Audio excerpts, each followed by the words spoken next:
Praise the Lord. Catholics அன்னை மரியாளை worship பண்ணுறாங்களா? இந்த கொஸ்டின் நிறையா பேர்கிட்டேருந்து வரக்கூடிய ஒரு கொஸ்டின். ஆனால் கேத்தலிக் சர்ச்சோட பதில் ரொம்ப தெளிவானது. இல்லை, கேத்தலிக்ஸ் அன்னை மரியாளை வர்ஷிப் பண்ணுறது கிடையாது. வர்ஷிப் அப்படின்றது தந்தை, மகன், தூய ஆவியாகிய ஒரே கடவுளுக்கு மட்டுமே உரியது. ஆனால் அன்னை மரியாளை நாம் ஹானர் பண்ணுறோம். ஏன் தெரியுமா?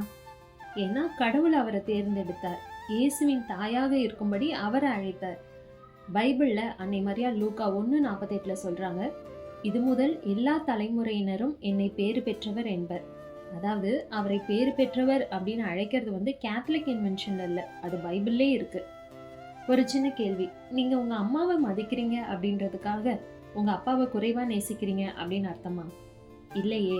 அதே போலதான் அன்னை மரியாளை ஹானர் பண்ணுறது ஜீசஸை குறைவாக நேசிப்பது அப்படின்னு கிடையாது. மாறாக ஜீசஸ் கிட்ட இன்னும் நெருக்கமாக வர்றதுக்கு உதவுது.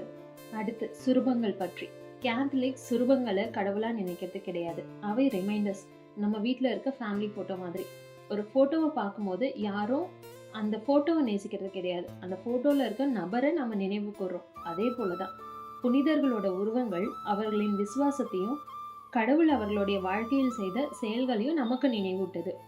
இன்னும் ஒரு அழகான உண்மை, பைபிளில் அன்னை மரியாள் சொன்ன கடைசி வார்த்தைகள் என்ன தெரியுமா? யோவான் 2:5, அவர் உங்களுக்கு சொல்வதெல்லாம் செய்யுங்கள். அதுதான் அன்னை மரியாளோட மிஷன். தன்னை நோக்கி இல்லை, எப்பொழுதும் அவரோட மகனாகிய இயேசு கிறிஸ்துவை நோக்கி நம்மளை அழைத்து செல்வது. ஒரு விஷயம் மட்டும் நினைவில் வைங்க, கேத்தலிக்ஸ் அன்னை மரியாளை வர்ஷிப் பண்ணுறது கிடையாது. அவரை கனப்படுத்துகிறாங்க. ஆனால் ஆராதனை என்றென்றும் கடவுளுக்கு மட்டுமே. Smile, Jesus loves you.